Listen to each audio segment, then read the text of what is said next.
Hi guys, top 10 review, response review. Mohanlal എന്ന complete actor എന്ന് പറയുന്ന, അതായത് ഹേമ കമ്മിറ്റി സബ്ജക്റ്റ് നമ്മൾ പാതെ വിടുകയാണ്. ഇനിയിപ്പോൾ താരങ്ങളുടെ റെസ്പോൺസാണ് നമ്മുടെയൊക്കെ അഭിപ്രായങ്ങൾ ആയി വരാൻ പോകുന്നത്. തിലകൻ പറഞ്ഞതുപോലെ എല്ലാം ഒരു ഒളിച്ചുകളിയാണ് എന്നത് അവർ തന്നെ പ്രൂവ് ചെയ്യുന്ന ചില മീഡിയ ഇൻ്റർവ്യൂ, അവർ തന്നെ മീറ്റിംഗ് ചെയ്യുന്ന അറേഞ്ച്മെൻറ്റ്സ്, ഇപ്പം എല്ലാവരും മുന്നോട്ട് വരുന്നുണ്ട്. ചോദ്യങ്ങളിൽ ഭയപ്പെടുന്നു, പതറുന്നു. മോഹൻലാൽ എന്ന കംപ്ലീറ്റ് ആക്ടർ താൻ പവർ ഗ്രൂപ്പിന്റെ ഭാഗമല്ല, ഒരു സംഘടനയുടെയും മാത്രം ക്രൂശിക്കുന്നത് ശരിയല്ല, ഒരു സംഘടനയെ മാത്രം ക്രൂശിക്കുന്നത് ശരിയല്ല എന്ന് പറഞ്ഞ മോഹൻലാൽ, ഒറ്റ ദിവസം കൊണ്ട് ഞങ്ങൾ എങ്ങനെ നിങ്ങൾക്ക് അന്യരായി? ശരിക്കും പറഞ്ഞാൽ ഇത് തിരിച്ചു ചോദിക്കേണ്ടതാണ്. നിങ്ങൾക്ക് എങ്ങനെ പ്രേക്ഷകർ അന്യരായി? മോഹൻലാൽ, നിങ്ങളെ ഏറ്റവും ഇഷ്ടപ്പെടുന്നതും ഏറ്റവും നമ്മളൊക്കെ ലൈഫിൽ നിങ്ങളെ പാഷൻ കണ്ട് സിനിമ കാണാൻ വന്നവരാണ്. അപ്പോൾ സിനിമയെ ജനങ്ങൾ ചതിച്ചതോ അല്ല ജനങ്ങളെ സിനിമ ചതിച്ചതോ? തിലകന്റെ ആ ഗൗരവമായ വാക്കുകളിൽ നിന്ന് തന്നെ ആ ഇന്റർവ്യൂ ഞാൻ കഴിഞ്ഞ ഒരു ഇത്തിരി സമയമേ ഞാൻ ആ യൂട്യൂബ് നമ്മളുടെ ഒന്നാമത്തെ കഴിഞ്ഞ ഒരു തിലകൻ ഇന്റർവ്യൂ ഇട്ടിട്ടുള്ളൂ. അപ്പോൾ ആ ഇന്റർവ്യൂവിൽ തന്നെ വ്യക്തമായി പറഞ്ഞിട്ടുണ്ട്, ഇത് പലരുടെയും ചിലർ അവരുടെയൊക്കെ അജണ്ടയാണ്. അതായത് ആ അമ്മ എന്ന സംഘടനയിൽ എല്ലാം അറിഞ്ഞുകൊണ്ട് തന്നെയാണ്, ആരും അറിയാതെയോ ആരും അവിടെ പഞ്ചപാവങ്ങളൊന്നുമല്ല. ചിലർ നടിക്കുകയാണ്. നമ്മൾ നന്മമരമാണെന്ന് പറഞ്ഞ് നടിക്കുന്നത് പോലെ ഇവിടെ മോഹൻലാൽ നിങ്ങൾ ഇവിടെ വന്ന് നിങ്ങൾ ന്യായീകരിക്കുകയാണെന്ന് എനിക്ക് തോന്നുന്നു. നമ്മളൊന്നും അറിയില്ല എന്ന ഈ ഒരു ടോപ്പിക്ക് എത്രാമത്തെ തവണയാണ് നിങ്ങൾ താരങ്ങൾ എല്ലാവരും ചെയ്തുകൊണ്ടിരിക്കുന്നത്? നിങ്ങൾക്കെല്ലാം അറിയാം. നിങ്ങൾ രാഷ്ട്രീയക്കാരെ പോലെ കളം മാറി സഞ്ചരിക്കുകയാണ്. സമൂഹത്തിനറിയണം, ടാക്സ് അടച്ചും നിങ്ങളുടെ പടം കാണാൻ വരുന്നതും നിങ്ങളുടെ റിലീസിന് ഇങ്ങനെ കോപ്പറേറ്റ് ചെയ്യുന്നതും നിങ്ങളുടെ റിലീസ് ടൈമിന് വരെ ജനങ്ങൾ കാത്തു നിൽക്കുന്ന പിൻവാതിലൂടെ വരുന്ന ജനങ്ങളെ നിങ്ങൾ, അതായത് നിങ്ങളുടെ കമ്മ്യൂണിക്കേഷനിൽപ്പെട്ട നിങ്ങളുടെ കമ്മ്യൂണിറ്റിയിലുള്ള ജൂനിയർ ആർട്ടിസ്റ്റിന് പോലും നിങ്ങൾ ഒരു പരിഗണന നിങ്ങൾ കൊടുക്കാത്തതിൻ്റെ പേരിൽ നിങ്ങളുടെ ആർട്ടിസ്റ്റ് തന്നെ നിങ്ങൾക്ക് പണിതതിൻ്റെ പേരിൽ പ്രേക്ഷകർ എന്തിനു ഉത്തരം പറയണം? നമ്മളല്ലല്ലോ ഇതിനൊക്കെ കാരണക്കാരായത്, നിങ്ങളല്ലേ. നിങ്ങൾ കാണിച്ച ചെയ്തു വെച്ച ചേതോ വികാരമാണത്. സുരേഷ് ഗോപി മറ്റൊരു ഇന്റർവ്യൂവിൽ റെസ്പോൺസ്, ഇവിടെ മോഹൻലാൽ എന്ന നായകൻ ഇവിടെ ഇറസ്പോൺസിബിലിറ്റിയായി, ഞാൻ അമ്മയുടെ പ്രസിഡന്റാണ്, ഞാൻ അമ്മയിലേക്ക് വരാൻ ഉദ്ദേശിച്ചിട്ടില്ല, മറ്റുള്ളവർ എന്നെ പിടിച്ചിരുത്തിയതാണ് എന്നൊക്കെ ഈ ഇറസ്പോൺസിബിലിറ്റിയായ ആറ്റിറ്റ്യൂഡ് ഒരു താരങ്ങൾക്കും നല്ലതല്ല. അത് ലാലേട്ടനായാലും മമ്മൂക്കയായാലും സുരേഷ് ഗോപി ആയാലും ആര് വർണ്ണിച്ചാലും വർണ്ണനകളുള്ള ഒന്ന് തന്നെയാണ്. തെറ്റിദ്ധരിപ്പിക്കുക മനുഷ്യനെ, നമ്മളുടെ കൂടെ നിൽക്കണം, നിങ്ങളുടെ കൂടെ നിൽക്കണം. ഇതെന്താണ്? ഇവിടെ ആരും കൂടെ നിൽക്കുന്നില്ല, നിങ്ങൾ തന്നെയാണ് മറുപടി പറയുന്നത്. ചോദ്യത്തെ പതറുകയാണ്. അപ്പോൾ മാധ്യമങ്ങളെ കയർത്ത് സംസാരിക്കുക എന്നത് എല്ലാവരുടെയും, അവരെ നിങ്ങൾക്ക് ഡിപ്പെൻഡ് ചെയ്യാൻ കഴിയില്ല. അവരുടെ ചോദ്യത്തിന് മറുപടി പറയാൻ കഴിയാതപ്പോൾ കോടതിയിലിരിക്കുന്ന അതേ ഇരുത്തം നിങ്ങൾ മീഡിയ ഒന്നും ചെയ്യണ്ട, മീഡിയ ഒന്നും പ്രവർത്തിക്കണ്ട. ഇങ്ങനെയൊക്കെ പറയുന്ന സുരേഷ് ഗോപിയുടെ ഈ ന്യായീകരണ തന്ത്രം എന്താണ്? മന്ത്രി എന്ന് പറഞ്ഞാൽ മീഡിയ, പബ്ലിസിറ്റി, ജനങ്ങളുടെ വോട്ട് എല്ലാം അറിയണം. മീഡിയ ഉണ്ടാകണം. മീഡിയയിൽ നിന്ന് ജനാധിപത്യം ഉൾക്കൊള്ളണം.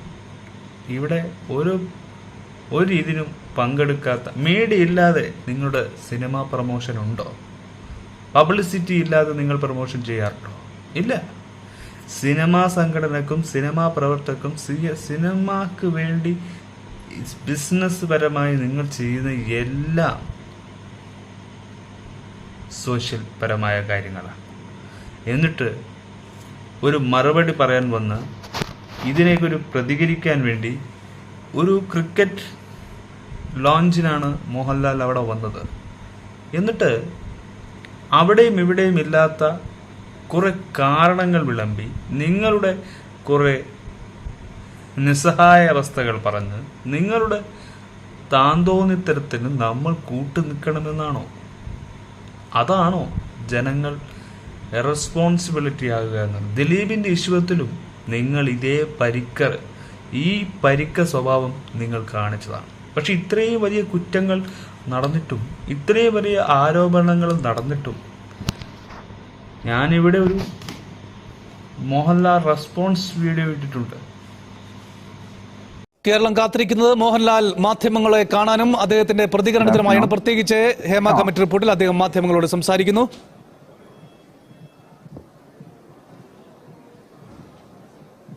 ആദ്യമായിട്ട് കേരള ക്രിക്കറ്റ് അസോസിയേഷൻ നന്ദി പറയുന്നു, ഇങ്ങനൊരു വേദി ഇവരോട് സംസാരിക്കാനായിട്ട് വിട്ടുതന്നതിന്. Thank you so much. കുറച്ച് കാര്യങ്ങൾ ഞാൻ ആദ്യം പറയാം.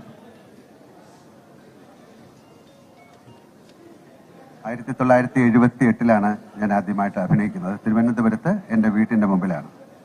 അതിൻ്റെ 47 വർഷങ്ങൾ കഴിഞ്ഞിട്ട് തിരുവനന്തപുരത്ത് വെച്ച് തന്നെ ഞാൻ ഉൾപ്പെടുന്ന ഒരു ഇൻഡസ്ട്രിയുടെ ഒരു ദൗർഭാഗ്യമായ ഒരു കാര്യത്തിനെ കുറിച്ച് സംസാരിക്കാൻ ഇടവരുന്നത്. അതിലധികം വളരെയധികം വിഷമമുണ്ട്.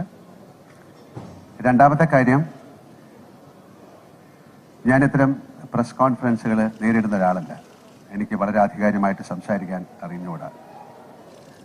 ഇത്തരം എന്താ പറയണ്ട ഒരു സംസാരത്തിലേക്ക് എനിക്ക് എത്തിച്ചേരാൻ കഴിയുന്നത് എനിക്ക് തോന്നുന്ന സത്യങ്ങളും എൻ്റെ ശരിയും എൻ്റെ യുക്തിയും എൻ്റെ ബുദ്ധിയുമാണ്. അതുകൊണ്ട് എന്നോട് വല്ലാത്ത ചോദ്യങ്ങൾ ചോദിച്ചാൽ എനിക്ക് മറുപടി പറയാൻ സാധിക്കില്ല. അടുത്തത്, ഇങ്ങനെ ഒരു സംഭവം മലയാള സിനിമയിൽ നടന്നു. മോഹൻലാൽ എവിടെയായിരുന്നു? ഒളിച്ചോടിപ്പോയി എന്നൊക്കെ പറഞ്ഞു. ഞാൻ ഒരിടത്തേക്ക് ഒളിച്ചോടിപ്പോയിട്ടില്ല. ഞാൻ നിങ്ങളുടെ ഒപ്പം കഴിഞ്ഞ 47 വർഷമായിട്ട് സഞ്ചരിക്കുന്ന ആളാണ്. ഇവിടെ ഇരിക്കുന്ന ഒരുപാട് മുഖങ്ങളെ എനിക്കറിയാം.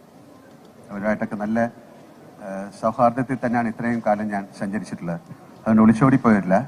എൻ്റെ വ്യക്തിപരമായ കാരണങ്ങൾ, ഞാൻ കഴിഞ്ഞ കുറേ നാളുകളായിട്ട് കേരളത്തിലില്ലായിരുന്നു.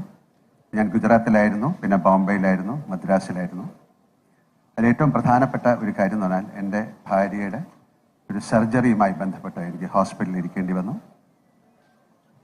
അതിനോടൊപ്പം എൻ്റെ ഒരു ഡെബ്യൂ ഫിലിമായ ബറോസ്, അതൊരു 3D ഫിലിമാണ്. അതിൻ്റെ ഫൈനൽ മിക്സ് നടക്കുന്ന സമയമാണ്. വിദേശത്തു നിന്നുള്ള ആൾക്കാരാണ് വന്നിരിക്കുന്നത്. അവരുടെ ഒരു കോൺട്രാക്റ്റാണ്. ആ കോൺട്രാക്ട് കഴിഞ്ഞ് അവർ തിരിച്ചു പോകും. അപ്പം അതിൽ നിന്ന് പെട്ടെന്ന് വരാൻ എനിക്ക് സാധിച്ചില്ല.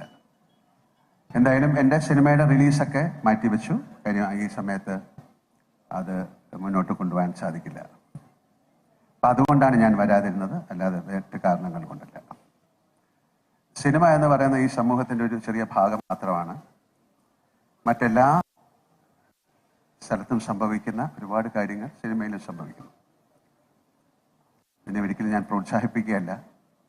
എല്ലാ മേഖലയിലും ഇത്തരം കാര്യങ്ങൾ ഉണ്ടാകാറുണ്ട്. ഹേമ കമ്മിറ്റി റിപ്പോർട്ട് വളരെയധികം സ്വാഗതാർഹമാണ്.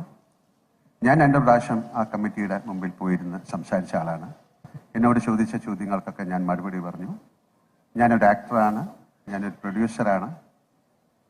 അപ്പോൾ എനിക്കറിയാവുന്ന കാര്യങ്ങൾ ഞാൻ പറഞ്ഞു, എൻ്റെ സിനിമയെപ്പറ്റി. അപ്പോൾ പലപ്പോഴും എന്നോട് ചോദിക്കുന്ന മൊത്തം സിനിമയെ പറ്റിയാണ്. അപ്പോൾ അതിനെപ്പറ്റി എനിക്ക് പറയാൻ പറ്റില്ല. എനിക്കറിയാവുന്ന കാര്യങ്ങളാണ് ഞാൻ ആ കമ്മിറ്റി റിപ്പോർട്ടിൽ പറഞ്ഞത്. അത് തീർച്ചയായും സ്വാഗതാർഹമാണ്. അമ്മ എന്ന് പറയുന്ന ഒരു അസോസിയേഷൻ, അതൊരു എന്താ പറയുക, ഒരു ട്രേഡ് യൂണിയൻ സ്വഭാവമുള്ള ഒരു അസോസിയേഷൻ ഒന്നുമല്ല. ഒരു ഫാമിലി, ഒരു കുടുംബം പോലെയാണ്. 500 പേരുള്ള ഒരു ഫാമിലി. അവരുടെ വെൽഫെയറിന് വേണ്ടിയിട്ട് ഈ തിരുവനന്തപുരത്ത് നിന്ന് ഏതാണ്ട് 25-30 വർഷങ്ങൾക്ക് മുമ്പ് തുടങ്ങിയ ഒരു ആശയമാണ്. ഒരുപക്ഷെ പുറത്തേക്കൊക്കെ പോകുമ്പോൾ മറ്റ് ഭാഷയിൽ ഏറ്റവും വലിയ പേരുള്ള ഒരു അസോസിയേഷനാണ് അമ്മ. ഞങ്ങൾ തുടങ്ങിയത് തന്നെ നമ്മുടെ കൂടെയുള്ള ആൾക്കാർക്ക് വേണ്ടിയിട്ടുള്ള നന്മകൾ, അവർക്ക് ജീവിതത്തിൽ സംഭവിക്കാവുന്ന നന്മകൾക്ക് വേണ്ടിയിട്ടാണ്. അവർക്കൊരു പ്രോബ്ലം ആകുമ്പോൾ അവരെ സഹായിക്കുക, അങ്ങനെയൊക്കെ തുടങ്ങിയ ഒരു അസോസിയേഷനാണ്. പിന്നെ അസോസിയേഷനിലേക്ക് ഒരുപാട് പേര് വന്നു ചേർന്നു. ഞാൻ ആദ്യം മുതൽ അതിൽ സഞ്ചരിക്കുന്ന ഒരാളായതുകൊണ്ടാണ്. കഴിഞ്ഞ 2 പ്രാവശ്യമായിട്ട് ഞാനാണ് അതിൻ്റെ പ്രസിഡന്റ്. എനിക്ക് ഇത്തരം കാര്യങ്ങൾ ഏറ്റെടുക്കാനുള്ള ഒരു വൈമുഖ്യം ഞാൻ അവരെ അറിയിച്ചു. തീർച്ചയായിട്ടും അതിൻ്റെ ഒരു പ്രവർത്തനത്തിന്റെ ഭാഗമായിട്ട് ഞാൻ മുന്നോട്ട് പോകാമെന്ന് പറഞ്ഞാണ് ഞാൻ അതിൽ നിന്നത്. പക്ഷെ ഇപ്പൊ എന്തുകൊണ്ട് ഞാൻ അതിൽ നിന്ന് മാറി, ഞങ്ങൾ എല്ലാവരും മാറി എന്ന് പറഞ്ഞാൽ, ഇതിന് ഉത്തരം പറയേണ്ടത് മലയാള സിനിമ മൊത്തമാണ്. കാര്യം ഹേമ കമ്മിറ്റി റിപ്പോർട്ടിൽ ഒരു കാര്യം മാത്രമല്ല ചൂണ്ടിക്കാണിച്ചിരിക്കുന്നത്. സിനിമയിലെ മറ്റ് പല ഭാഗങ്ങളിലുള്ള പല കാര്യങ്ങളും എന്തൊക്കെയാണെന്ന് നിങ്ങൾക്കറിയാം, എന്നെക്കാളും കൂടുതൽ. അപ്പൊ ആ കാര്യങ്ങളിലേക്കൊക്കെ നമുക്ക് ഒരുമിച്ചാണ് മുന്നോട്ട് നീങ്ങേണ്ടത്. എന്തിനും ഏതിനും അമ്മ എന്ന് പറയുന്ന സംഘടനയുടെ ഒരു കമ്മിറ്റിയെ കുറ്റപ്പെടുത്തുന്നതായിട്ടാണ് ഞങ്ങൾ കണ്ടത്. അതിൽ തെറ്റുകളുണ്ടാകാം, അതിനെക്കുറിച്ച് നമുക്ക് പിന്നീട് സംസാരിക്കാം. അപ്പൊ അങ്ങനെ ഒരു കാര്യം വന്നപ്പോൾ ഇത് എല്ലാവർക്കും തുറന്ന് സംസാരിക്കാനുള്ളൊരു വേദിയായി മാറണം. എല്ലാത്തിനും നമ്മളല്ലല്ലോ ആൻസർ ചെയ്യേണ്ടത്. ഒരു സംഭവം നടന്നാൽ അതിൽ അമ്മ എന്ന് പറയുന്ന സംഘടന അല്ല ആൻസർ ചെയ്യേണ്ടത്. അപ്പൊ അതിലേക്ക് ഏറ്റവും കൂടുതൽ ശരങ്ങൾ വരുന്നത് എന്നിലേക്കും എൻ്റെ കൂടെ ഉള്ള ബാക്കിയുള്ള ആൾക്കാരിലേക്കാണ്. ഞാൻ ഞങ്ങളുടെ അഡ്വക്കേറ്റ്സും അതിലെ സിനിമയിലെ തലമൂത്ത ആൾക്കാരുമായിട്ടും അതിൻ്റെ ബാക്കി മേഖലകളിൽ പ്രവർത്തിക്കുന്ന എല്ലാവരുമായിട്ട് സംസാരിച്ചെടുത്തൊരു തീരുമാനമാണ്. അങ്ങനെയാണെങ്കിൽ ഞാൻ ഇതിൽ നിന്ന് ഇപ്പോൾ മാറി നിൽക്കാം. എന്നിട്ട് എന്ന് പറഞ്ഞാൽ അമ്മയുടെ പ്രവർത്തനങ്ങളൊന്നും നിർത്തിക്കൊണ്ടല്ല. ഞങ്ങൾക്ക് പെൻഷൻ കൊടുക്കാനുണ്ട്, ഞങ്ങൾക്ക് ഇൻഷുറൻസ് കൊടുക്കാനുണ്ട്, ഞങ്ങൾക്ക് വീട് പണി നടന്നിട്ടുണ്ട്, ചില കാര്യങ്ങൾ മുഴുവിപ്പിക്കാനുണ്ട്. അതിന് ഉപരി ഞങ്ങൾ വളരെ ചെറിയ ചില മെഡിക്കൽ ക്യാമ്പുകൾ സംഘടിപ്പിച്ചിരുന്നു, ഓണത്തിനുള്ള ചില പ്രോഗ്രാമുകൾ ചെയ്തിരുന്നു. അതെല്ലാം നിർത്തിവെച്ചുകൊണ്ടല്ല, അതിൻ്റെ എല്ലാ കാര്യങ്ങളും നടത്തിക്കാനായിട്ട് ഈ സംഘടനയിലുള്ള ഇപ്പോൾ ആൾക്കാർ പ്രവർത്തിച്ചുകൊണ്ടിരിക്കുകയാണ്. അതിൽ നിന്ന് പൂർണ്ണമായി ഒഴിഞ്ഞു മാറിയില്ല. പക്ഷേ നമുക്കൊരു ഒരു പ്രസിഡന്റ് അല്ലെങ്കിൽ സെക്രട്ടറി അങ്ങനെയുള്ള ഒരു സ്ഥാനത്തും തുടരാൻ ആർക്കും അധികാരമില്ല. എല്ലാവരോടും ചോദിച്ചു, അവരുടെ അനുവാദം വാങ്ങിച്ചിട്ടാണ് ചെയ്തത്. അതൊരു ഗൂഗിൾ മീറ്റിലൂടെ ഞങ്ങൾ റിപ്പോർട്ട് ചെയ്തിട്ടുണ്ട്, നമ്മൾ മിനിറ്റ്സ് റെക്കോർഡ് ചെയ്തിട്ടുണ്ട്. ഞങ്ങൾ എന്താണ് ചെയ്യേണ്ടത്? മലയാള സിനിമയ്ക്ക് പെട്ടെന്ന് ഇതൊരു ഇൻഡസ്ട്രി തകർന്നു പോകുന്ന ഒരു കാര്യമാണ്. ഇത്രയും 10,000 ജോലി ചെയ്യുന്ന ആൾക്കാർ ജോലി ചെയ്യുന്നതാണ്. എൻ്റെ ജീവിതം തുടങ്ങുന്നത് മദ്രാസിൽ നിന്നാണ്. അന്നൊന്നും ഒരു തരത്തിലുള്ള സൗകര്യങ്ങളുമില്ല. ആ സൗകര്യങ്ങളിൽ നിന്ന് പിന്നെ മലയാളം എൻറ്റിറ്റി വൈസ് ചെറിയൊരു സ്ഥലമാണ് കേരളം. ഞങ്ങൾ വളരെയധികം കഷ്ടപ്പെട്ടു. കഷ്ടപ്പാടിനെ കുറിച്ച് പറയല്ല, വളരെ കഷ്ടപ്പെട്ട് ഉണ്ടാക്കിയെടുത്ത ഒരു ഇൻഡസ്ട്രിയാണിത്. ഒരുപാട് നല്ല ആക്ടേഴ്സ് ഉണ്ടായിരുന്ന ഇൻഡസ്ട്രിയാണ്, ഉള്ള ഇൻഡസ്ട്രിയാണ്, ഉണ്ടാകാൻ പോകുന്ന ഇൻഡസ്ട്രിയാണ്. മറ്റ് ഭാഷകളിലേക്കൊക്കെ പോകുമ്പോഴാണ് നമ്മുടെ സിനിമയുടെ മഹത്വം അറിയുന്നത്. അപ്പൊ ദയവ് ചെയ്ത് ഈ ഒരു ഫോക്കസ് ഞങ്ങളിലേക്ക് മാത്രമായി ഈ സിനിമ എനിക്കുണ്ട്. കാരണം എല്ലായിടത്തും ഇതിന് പുറകെ ഒരു സർക്കാരുണ്ട്, അവർ നിയമിച്ച ഒരു കമ്മിറ്റിയുണ്ട്, സർക്കാർ അതിനുള്ള തീരുമാനങ്ങൾ എടുക്കുന്നുണ്ട്, പോലീസുണ്ട്. ഇതിൽ ഒരു കുറ്റം ചെയ്തു എന്ന് പറയുന്നവർക്ക് പിന്നാലെ പോലീസുണ്ട്, അതിൻ്റെ റിപ്പോർട്ടുകൾ തയ്യാറാക്കിക്കൊണ്ടിരിക്കുകയാണ്. ഇത് എത്തി നിൽക്കുന്നൊരു വിഷയമാണ്. അപ്പം അതിൽ ആധികാരികമായിട്ട് ഒരു അഭിപ്രായം എന്നോട് ചോദിച്ചു കഴിഞ്ഞാൽ എനിക്കാണ് അല്ല എന്ന് പറയാൻ ഉള്ളൊരു അവസരം എനിക്കില്ല, ഞാൻ പറയില്ല. അപ്പൊ എനിക്ക് പറയാനുള്ള ദയവ് ചെയ്ത് ആയിരക്കണക്കിന് ജോലിക്കാരുള്ള ഒരു വലിയ സംഘടനയാണ് മലയാളം സിനിമ ഇൻഡസ്ട്രി. അത് മുന്നോട്ട് ചലിക്കണമെങ്കിൽ, അല്ലെങ്കിൽ ഇത് വളരെ നിശ്ചലമായി പോകും.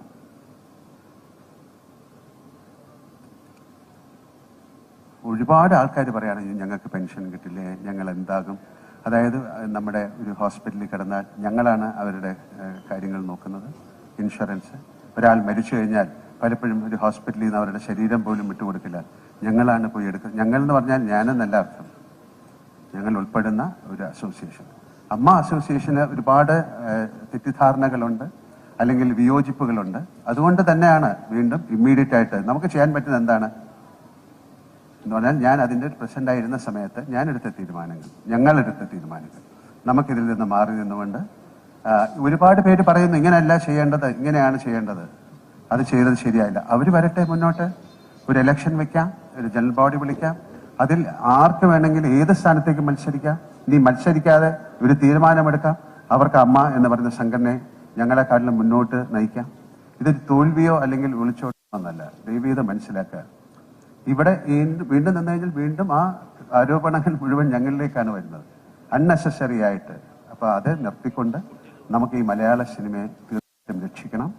എന്താണ് അതിലോട്ടുള്ള കാരണം? ഹേമ കമ്മിറ്റി റിപ്പോർട്ടിൽ ഒരുപാട് പോസിബിലിറ്റീസ് ആണ് അവർ പറയുന്നത്. മറ്റ് ഭാഷകളിൽ നിന്നെല്ലാം ഇത്തരത്തിലുള്ള കാര്യങ്ങൾ വേണമെന്നുള്ള നിർദ്ദേശം വന്നിട്ട് കാണുന്നത് ഹേമ കമ്മിറ്റി റിപ്പോർട്ട്. അപ്പൊ അത് വരട്ടെ, അതിലെന്താണ് പറഞ്ഞിരിക്കുന്നത്, അതില് ഇത്തരം കാര്യങ്ങളെക്കാട്ടിലും കൂടുതൽ എങ്ങനെയാണ് നമുക്ക് ഒരു നല്ല ഒരു ഇൻഡസ്ട്രി ആയിട്ട് ഇത് മുന്നോട്ട് പോകാൻ സാധിക്കും എന്നുള്ളതാണ് കൂടുതൽ പറഞ്ഞിരിക്കുന്നത്. നമുക്ക് എല്ലാവർക്കും ചേർന്ന്, മീഡിയ ഉൾപ്പെടെ, നിങ്ങൾ വളരെയധികം സഹായം ഞങ്ങൾക്ക് ചെയ്തിട്ടുണ്ട്. കാരണം അമ്മയ്ക്ക് ഏറ്റവും കൂടുതൽ നല്ല ഷോകൾ തന്നിരിക്കുന്ന മീഡിയയാണ്. ഞങ്ങളിപ്പോൾ പോലും മനോരമ അവരുമായിട്ടൊരു അസോസിയേഷനിൽ ചേർന്ന് ഞങ്ങളൊരു ഷോ ചെയ്തിട്ട് അതിൽ നിന്ന് കിട്ടുന്ന ആ ബെനിഫിറ്റ് ഞങ്ങൾ വയനാടിന് കൊടുക്കാൻ തീരുമാനിച്ചിരിക്കുകയാണ്. അതുപോലെ കാർഗിൽ ഷോയ്ക്ക് സമയത്ത് ഞങ്ങൾ ചെയ്തിരുന്നു, പ്രളയത്തിന്റെ കാര്യത്തിന് ചെയ്തിരുന്നു. അല്ലാതെ ഒരുപാട് ചാരിറ്റി പ്രവർത്തനങ്ങൾ ഞങ്ങൾ ചെയ്യുന്നുണ്ട്. പലർക്കും അറിഞ്ഞുകൂടാത്ത പല കാര്യങ്ങൾ ഞങ്ങൾ ചെയ്യുന്നുണ്ട്. അപ്പൊ ഇതൊരു വലിയ ഇൻഡസ്ട്രിയാണ്, വളരെ കഷ്ടപ്പെട്ട് പടുത്തുയർത്തിയ ഇൻഡസ്ട്രിയാണ്. അങ്ങനെ ആൾക്കാർക്ക് എന്തെങ്കിലും ഒരു ബുദ്ധിമുട്ടുണ്ടെങ്കിൽ നിങ്ങൾ അവരെ പോലീസിനോ അല്ലെങ്കിൽ അതിനെ അമ്മയെ അറിയിച്ചു എന്ന് പറയുന്നതുകൊണ്ട് മാത്രമല്ലല്ലോ, അമ്മയ്ക്ക് അതിലെ മെമ്പേഴ്സിന്റെ കാര്യങ്ങൾ എടുക്കാം. ചില കുറ്റങ്ങൾ ഉണ്ടായേക്കാം, അതൊരു അസോസിയേഷനുമായി ബന്ധപ്പെട്ട് കിടക്കുന്ന കാര്യമാണ്. അല്ലാതെ അപ്പൊ എല്ലാവർക്കും, അമ്മയിലുള്ള എല്ലാവർക്കും ഇതിനെതിരെ സംസാരിക്കാം. അമ്മയ്ക്ക് മാത്രമല്ല, സിനിമയിലുള്ള എല്ലാവർക്കും ഇതിനെക്കുറിച്ച് സംസാരിക്കാനുള്ള സമയമാണിപ്പോൾ.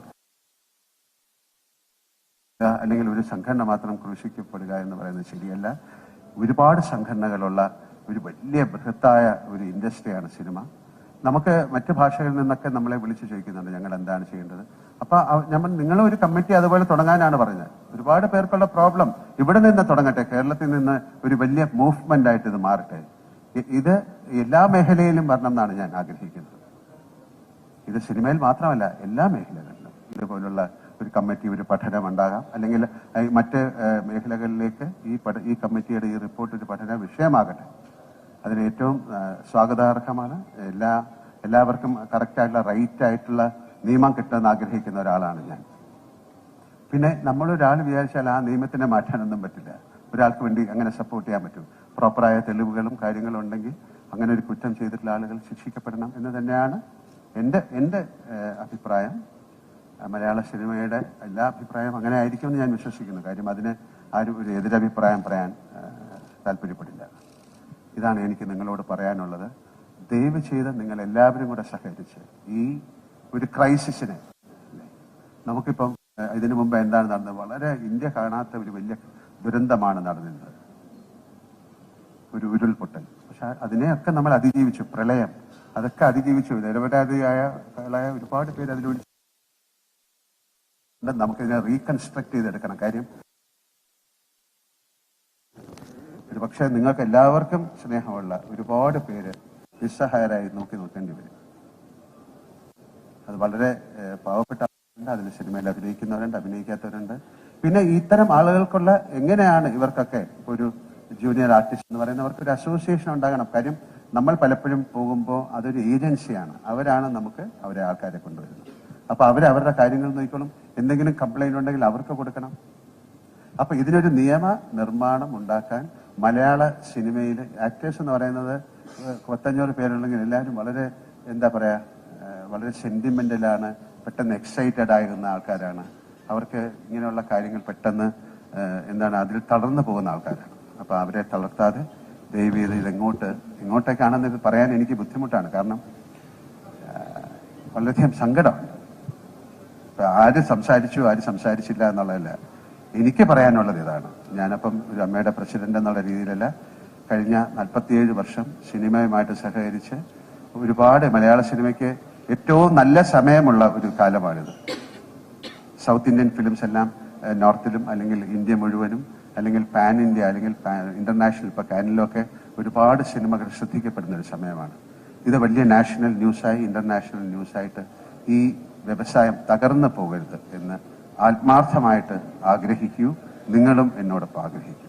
ദയവ് ചെയ്ത് ഇതിൽ കൂടുതൽ എനിക്കൊന്നും പറയാനില്ല. Thank you so much. Thank you.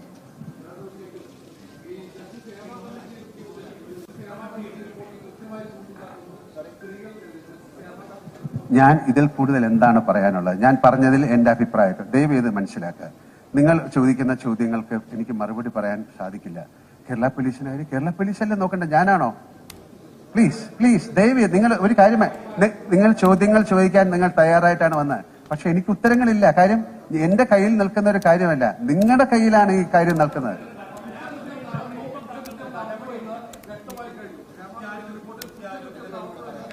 രണ്ടുപേരും കൂടെ പറഞ്ഞു.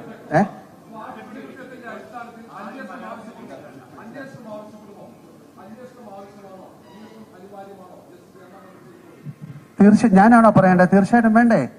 അതിനെന്താ സന്ദേശം? അതൊരു കോടതിയിൽ ഇരിക്കുന്ന കാര്യമല്ലേ? ഇവിടുത്തെ ഏറ്റവും വലിയ നിയമ നിർമ്മാണ ഒരു സംവിധാനത്തിൽ ഇരിക്കുന്ന കാര്യത്തെക്കുറിച്ച് ഞാൻ എന്താണ് പറയേണ്ടത്? ഞാൻ വേണ്ടെന്ന് പറയോ? അങ്ങനെയല്ലേ വേണ്ടത്? ഞാൻ അതല്ലേ പറഞ്ഞത്. എന്താ ചോദിച്ചേ?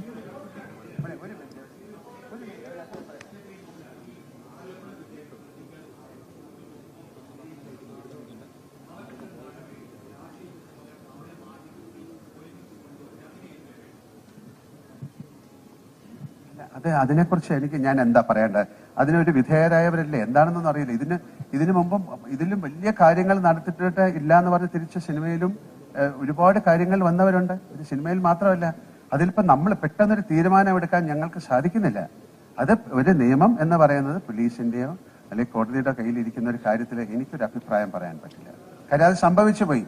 അത് ഇനി സംഭവിക്കാതിരിക്കാനുള്ള കാര്യങ്ങൾ നമുക്ക് നോക്കാം. അത് സംഭവിപ്പിക്കാതിരിക്കാനുള്ള കാര്യങ്ങളിലേക്ക് നമുക്ക് നോക്കാം. അപ്പൊ ഞാൻ വീണ്ടും പറയുന്നത്, നിങ്ങളുടെയും കൂടെ ഉത്തരവാദിത്തമാണ്. നിങ്ങൾക്ക് എന്നെ അറിയില്ലേ, ഞങ്ങളെ അറിയില്ലേ?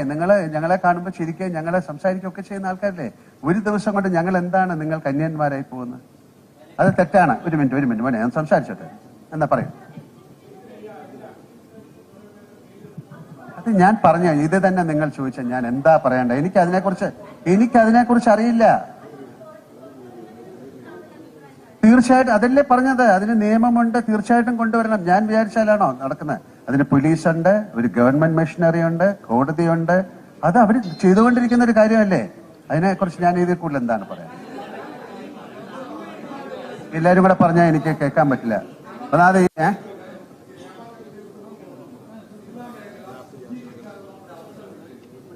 അതെ, ഇതെന്തിനാ എന്നോട് ചോദിക്കുന്നത്? ഞാൻ പറഞ്ഞ മുഴുവൻ അതല്ലേ അവസരം. നിങ്ങളും കൂടെ ചേർന്ന് അതിനെ സഹായിക്കൂ. ഞാൻ എന്താ പറയേണ്ടത് അദ്ദേഹത്തിനോട്?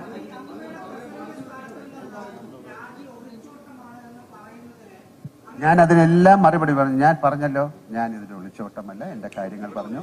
ഇതിൽ കൂടുതൽ എനിക്ക് ഒന്നും പറയാനില്ല. ഞാൻ ഏറ്റവും റെസ്പെക്ട്ഫുൾ ആയിട്ടാണ് സംസാരിക്കുന്നത്. എനിക്ക് ഇവിടെ ഇരിക്കുന്ന എത്രയോ പേരെ എനിക്കറിയാം. ഇതിൽ കൂടുതൽ എനിക്ക് എന്താ പറയാൻ പറ്റുന്നത്?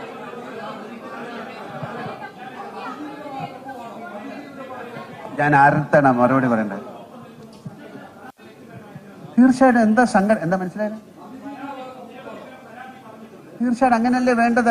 നമുക്കൊരു സംഘടന അതിനല്ലേ ഉണ്ടാക്കിയത്, ഞങ്ങളുടെ ആൾക്കാരുടെ സംരക്ഷണത്തിന് വേണ്ടിയിട്ടല്ലേ ഉണ്ടാക്കിയത്. ഇത് ഒരു സുപ്രഭാതത്തിൽ 10, 20, 30 അങ്ങനെ വരുമ്പോൾ നമ്മൾ എന്താ ചെയ്യേണ്ടത്? അതെന്താണെന്ന് അറിഞ്ഞിട്ട് തീരുമാനം എടുക്കാം. ഞങ്ങളുടെ കൂടെ നിങ്ങളും നിൽക്കൂ, നിങ്ങളുടെ കൂടെ ഞങ്ങളും നിൽക്കാം. പിന്നെന്താ? തീർച്ചയായിട്ടും അങ്ങനെയല്ലേ വേണ്ടേ?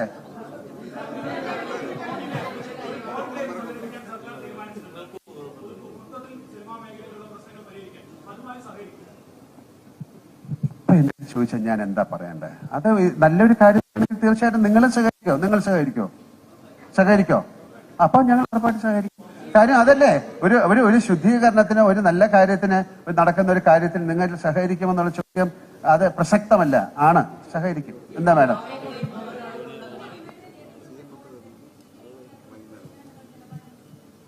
ഈ WCC അമ്മ എന്നൊക്കെ ഉള്ളൊരു വിഷയം വിടൂ.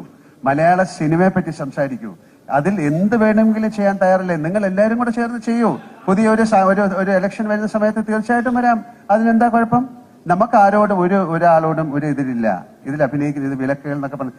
ഈ അമ്മ മാത്രമല്ല, ഇതിൽ ഒരുപാട് സംഘടനകളില്ലേ? അവരുമായിട്ടൊക്കെ നിങ്ങൾ സംസാരിക്കൂ. അവരുടെ എല്ലാം റിപ്പോർട്ടുകൾ എടുക്കൂ. അവരുമായിട്ട് അവർക്ക് എന്താ പറയാനുള്ളതെന്ന് കേൾക്കൂ.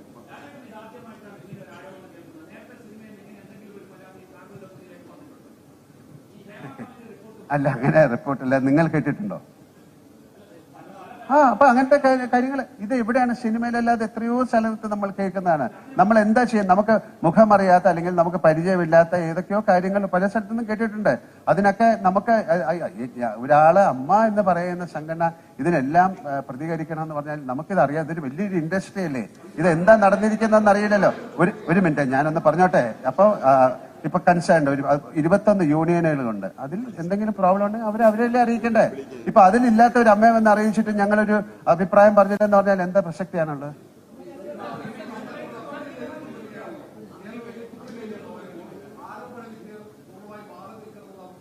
അതെ, എന്താണ് ഇതിന്റെ ഒരു കാര്യം നടന്നുകൊണ്ടിരിക്കുകയല്ലേ? 2 മാസം അതിനുള്ളിൽ നമുക്കിതറിയാം. ഇതറിഞ്ഞിട്ട് എന്താന്ന് വെച്ചാൽ തീരുമാനിക്കാം. അപ്പൊ നിങ്ങൾ സഹകരിക്കൂ പ്ലീസ്. എനിക്ക് ബിബി ജോൺ സാറിന്റെ ഒരു അനുസ്മരണത്തിന് പോകാനുള്ളതാണ്. അത് എന്റെ സുഹൃത്തെ, ഞാൻ അതിന്റെ ഇപ്പൊ പറഞ്ഞു. ശരി, വളരെ എനിക്ക് ബേബി ജോൺ സാർ ഒരു മിനിറ്റ് ബേബി ജോൺ സാറിന്റെ ഒരു അനുസ്മരണത്തിന് പോകേണ്ടതാണ്.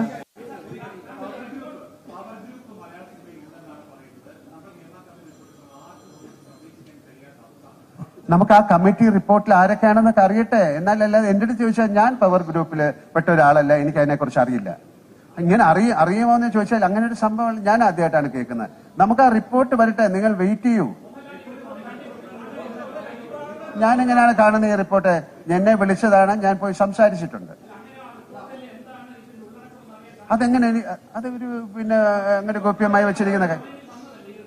ആ റിപ്പോർട്ടുകളിൽ പറയുന്ന കാര്യങ്ങൾ ഇപ്പൊ നമുക്ക് എങ്ങനെയാണ് പറയുന്നത്? അത് കോടതിയിൽ ഇരിക്കുന്ന ഒരു കാര്യമാണ്. അവരത് പഠിച്ചിട്ട് പറയട്ടെ. എനിക്കില്ലേ, നിങ്ങൾക്ക് ഉള്ള അറിവാണ് എനിക്കും.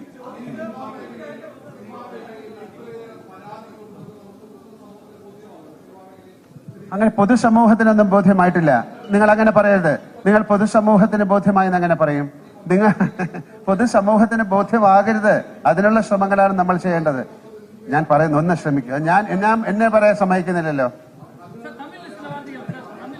ശരി, താങ്ക് യു വെരി മച്ച്.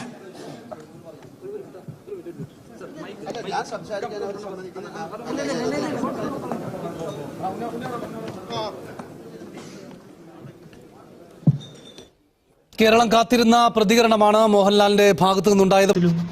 നമുക്ക് ലജ്ജയാണ് തോന്നുന്നത്. എന്തിനു വേണ്ടിയാണ് നിങ്ങൾ പബ്ലിക്കിൽ വന്ന് തന്നെ ഉത്തരം പറയാതിരിക്കുക? നിങ്ങൾ ലാസ്റ്റ് പറഞ്ഞതാണ് അവസാനം ആദ്യം പറയേണ്ടത്. എന്നിട്ട് ഉത്തരത്തോട് നീതി ഇല്ലാത്ത ഉത്തരമായി. ആ ചോദ്യം മാന്യമായി ചോദിച്ച മീഡിയകളെ മോശക്കാരാക്കിക്കൊണ്ടുള്ള നിങ്ങളുടെ പ്രസ്താവനയും തെറ്റാണ്. സിനിമയല്ല ജീവിതം, റിയാലിറ്റി ഒന്നൊക്കെ അറിയാം. പേഴ്സണലാണെങ്കിലും അല്ലെങ്കിലും ആ ഇഷ്യൂ പബ്ലിക്കിൽ വന്ന് കൊണ്ട് ഇറക്കരുത്. നിങ്ങളല്ല കോടതി, നിങ്ങളാണ് എല്ലാം തീരുമാനിക്കുന്നത്. അങ്ങനെയല്ല നിങ്ങൾ മനസ്സിലാക്കേണ്ടത്. നിങ്ങളെ മനസ്സിലാക്കുന്ന, നിങ്ങളെ സപ്പോർട്ട് ചെയ്യുന്ന ജനങ്ങളുടെ ആവശ്യമാണ് ഇവിടെ ഈ ഭരണ സംഘടനയിൽ, ഈ അമ്മ സംഘടനയിൽ അനീതി നടക്കുന്നുണ്ടോ എന്നത്. അവിടുത്തെ പാവപ്പെട്ടവർ, അവിടുത്തെ ജൂനിയർ ആർട്ടിസ്റ്റുകൾ അവർക്ക് ചെലവിന് കൊടുക്കുന്നതോ അവിടുത്തെ നൈതികരമായ കാര്യത്തിൽ നിങ്ങൾ ശുദ്ധീകരമായി ഇനി വരാൻ പോകുന്നത് നമ്മൾ ശ്രദ്ധിക്കാമത്രേ. ഇപ്പോൾ ഉള്ള കാര്യങ്ങൾ നിയന്ത്രിച്ചിട്ടല്ലേ വരുന്ന കാലത്ത് മിസ്റ്റർ മോഹൻലാൽ നിങ്ങൾ വരുന്ന കാലത്തെക്കുറിച്ച് ചിന്തിക്കേണ്ടുള്ളൂ. പ്രസന്റ് കാര്യത്തെ നിങ്ങൾ ഹേമ റിപ്പോർട്ട്, പവർ ട്രെയിൻ, ഇതൊന്നും അദ്ദേഹം ഒന്നും സംസാരിച്ചില്ല. കുറെ കമ്മിറ്റഡായ പടങ്ങളെയും കുറെ കമ്മിറ്റഡായ ഇതിനെയും കുറിച്ചുമൊക്കെ സംസാരിച്ച് വാദോരാതെ സംസാരിക്കും.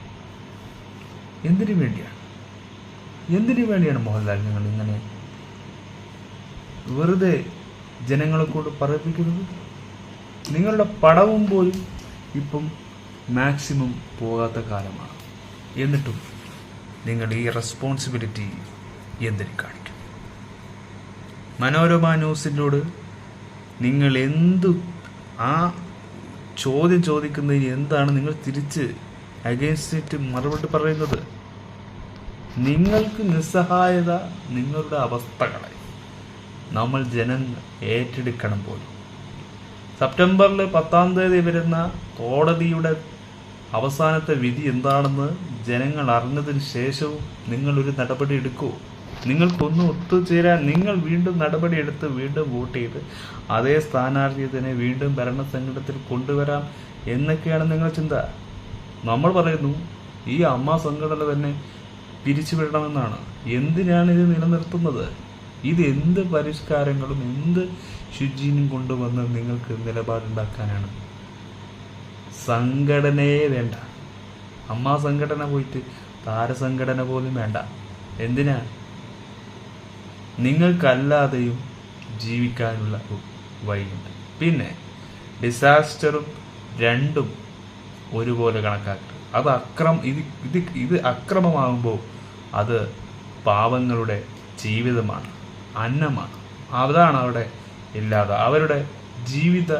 അവർ ജീവിച്ച ജീവിതത്തിൻ്റെ അവരുടെ ദുരന്തമാണ് നിങ്ങളിപ്പോൾ നിങ്ങളുടെ പ്രശ്നത്തിൽ കൊണ്ടിട്ടത്. നിങ്ങൾ അവരെ സഹായിച്ചാലും ദ്രോഹം ചെയ്യരുത് എന്ന് പറയാറില്ലേ? ഉപദ്രവിക്കരുത്. അതാണ് നിങ്ങളെ നമ്മൾ ഗൗനിക്കണം. നമ്മളെ നിങ്ങൾക്ക് ഗൗനിക്കാൻ ഇത്തിരി പ്രശ്നമാണ്. ലോജിക്കലില്ലാത്തൊരു തീരുമാനവും ലോജിക്കലില്ലാത്ത വാക്കുകളും ആരോ അതുപോലെ പറഞ്ഞ് മോഹൻലാൽ വന്ന് പറഞ്ഞത് മാതിരി, അതായത് അങ്ങനെ മാസ് കഥാപാത്രങ്ങൾ പോലും നിങ്ങൾ ഒരു സിനിമയിൽ കൊണ്ടുവരുമ്പോൾ ഒരു മാസിൻ്റെ ഒരു ഒന്നുമില്ലാതെ നിങ്ങൾ ഇത്തരത്തിലുള്ള ശോഭകരമായ കാര്യങ്ങൾ ഇവിടെ പ്രകടിപ്പിക്കുകയുണ്ടായി. തിലകൻ പറഞ്ഞത് ശരിയാണ്. എത്ര വൃത്തികെട്ട ചെയ്തികളാണ് നിങ്ങൾ അമ്മ താരസംഘടനകൾ ഉണ്ടാക്കിക്കൊണ്ടിരുന്നത്. അതുകൊണ്ട് താരങ്ങൾക്ക് എന്ത് നേട്ടം? കാണുന്ന ജനങ്ങൾക്കും ഞങ്ങൾക്കും ഈ പറയുന്ന മീഡിയകൾക്കും എന്താ ലാഭം? ഇറസ്പോൺസിബിലിറ്റിയാണ് എല്ലാവരും കാണിക്കുന്നത്. ശുദ്ധീകരണത്തിൻ്റെ വേറൊരു അവിടെ പോസിബിലിറ്റിയും ഉണ്ട് പോയി. സത്യത്തിൽ അവിടെ ഒരു പോസിബിലിറ്റിയും നമ്മൾ കാണുന്നില്ല. കുറ്റകൃത്യത്തിൻ്റെ കുറെ നൂലമാലകളല്ലാതെ, കുറ്റങ്ങൾ ചാർത്താനുള്ള ഒരുപാട് കാര്യങ്ങളല്ലാതെ രക്ഷപ്പെടാൻ പഴുതുകളെവിടെ? എല്ലാവർക്കും പൂട്ടുവീഴും. എല്ലാവരും ഓരോ ചേരികളിലായി മാറുന്ന അവസ്ഥയും. പക്ഷെ അവിടെ നിങ്ങൾക്ക് അവരെ സംരക്ഷിക്കണം. അവരിൽ നിന്ന് നിങ്ങൾക്ക് കിട്ടാവുന്ന എന്തെങ്കിലും കാര്യത്തിൻ്റെ രീതിയിലായിരിക്കും. പക്ഷെ നിങ്ങളെ നമ്മൾ ആക്ഷേപിക്കുകയല്ല. പക്ഷെ നിങ്ങൾ ജനങ്ങളെയും നമ്മളെയും പരിഹസിച്ചതുപോലെ നിങ്ങളൊരു പട്ടാളക്കാരനായി അതിൻ്റെ യൂണിഫോം ഇട്ട് വയനാട് വന്ന് സന്ദർശിച്ചപ്പോൾ കാണിച്ച ആർജവം എവിടെ? ശുചീകരണത്തിൻ്റെ വേറൊരു മുഖം, ശുചീകരണത്തിൻ്റെ വേറൊരു പതനം എന്നൊക്കെ പറയേണ്ടി വരും. ശുചീകരണം ഇതിൻ്റെ അമ്മ സംഘടന വീണ്ടെടുക്കേണ്ട ആവശ്യം എന്താണ്? ജനങ്ങൾക്ക് എന്താണ് അതിൻ്റെ ആവശ്യം? നിങ്ങൾക്കാണ് ആവശ്യം. പലരുടെ കാര്യം പറഞ്ഞ് നിങ്ങളുടെ നിസ്സഹായാവസ്ഥ ജനങ്ങളുടെ കയ്യിൽ വിളമ്പത്തില്ല. അത് ചെലവാവില്ല. അത് എല്ലാ മനുഷ്യനും ഒരു ഹ്യൂമൻ ആവുമ്പോൾ ഇത്തരത്തിലുള്ള ന്യായമായ കാര്യത്തോട് അതങ്ങനെയാണ്. ഇൻഡസ്ട്രിയെ തകർക്കരുത്, മലയാള സിനിമയെ തകർക്കരുത്. ഇതിപ്പോൾ ഏതൊരു സിനിമ വില്ലാളി വീരൻ്റെ അവസ്ഥ, ആ സിനിമ പൊട്ട സിനിമയാണ്. ആ സിനിമ പോലെയാണ് നിങ്ങളുടെ ഈ ഇൻഡസ്ട്രിയുടെ കളികളും. ചില നടന്മാർ എതിർക്കുന്നതിൻ്റെയും അവർക്കുള്ള അറിവ് വെച്ചുകൊണ്ട് അവർ പ്രതികരിക്കുന്നത് കൊണ്ടാണ് സിനിമയിലെ ചില നടന്മാർ അവർ മഹാന്മാരാകുന്നത്. അതിലൊരു പ്രധാനപ്പെട്ട നടനായിരുന്നു തിലകൻ. അതുകൊണ്ടാണ് പറയുന്നത്, നിങ്ങൾ സൂക്ഷിക്കണം ഇത്തരത്തിലുള്ള വാക്കുകളും. നിങ്ങൾക്കിത് വ്ളോഗ് പോലെ എഴുതാൻ പാടില്ലേ? വ്ളോഗ് ചെയ്യാൻ പറ്റില്ലേ? അങ്ങനെയും ചെയ്യാം. നിങ്ങൾക്കിതിൽ പലതും ചെയ്യാം മിസ്റ്റർ മോഹൻലാൽ. പക്ഷെ നിങ്ങൾ ഇങ്ങനെ ഇവിടെ വന്ന് ഈ ഒരു ക്രിക്കറ്റ് ലോഞ്ചിൻ്റെ അടുത്ത് വന്ന് നിങ്ങൾ ന്യായീകരിച്ച് സംസാരിക്കുകയാണ്. നിങ്ങൾ ഒഴിഞ്ഞു മാറുന്നു, ഒളിച്ചോട്ടവും ഇത് ഒഴിവാക്കപ്പെടുകയാണ്. നിങ്ങൾ ആ ഒരു കേസിൻ്റെ പ്രാധാന്യം എല്ലാം കോടതി, പോലീസ് അവർ നടപടിയെടുക്കും. അല്ല, നിങ്ങൾ ചെയ്ത തെറ്റിന് അവരല്ലല്ലോ പണിയെടുക്കേണ്ടത്. നിങ്ങൾക്ക് തന്നെ അത് തെളിയിക്കാനുള്ള, ആ തെളിവ് കിട്ടാനുള്ള വ്യാകുലതകൾ വേണ്ടേ?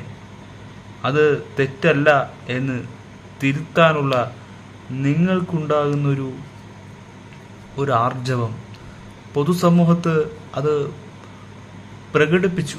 പൊതുസമൂഹത്ത് അത് കഴിഞ്ഞു. പക്ഷെ അതിനെ നിങ്ങൾ സോൾവ് ചെയ്യാതെ അവിടെ വീണ്ടും വീണ്ടും ഇഞ്ചക്ട് ചെയ്ത് അത് വലിയൊരു മാരക രോഗമാക്കുന്ന വേറൊരു